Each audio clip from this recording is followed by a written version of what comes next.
mana bizni ham nimamizda tajribamda ko'p bo'lganda, hozir mana bir tajribalarda aytildi.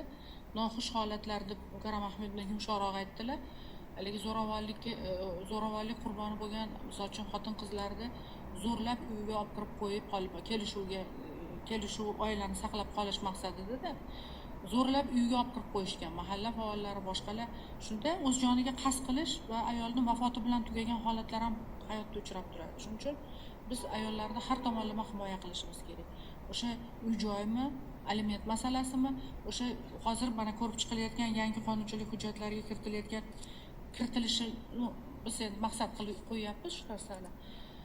Bir normalarni ham o'ylayapmizki, umuman olganda xotin-qizlar hamma tomonlama agar uy-joy boshqa odamning nomida bo'lgan taqdirda ham uni uy-joy bilan ta'minlash masalasi, aliment to'lovlarini 100% to'lash masalasi.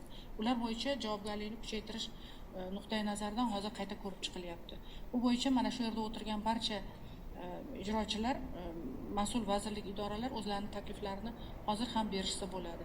Bu degani mana shu bilan to'xtab qoldi emas, yana davom etadi bu ishlar.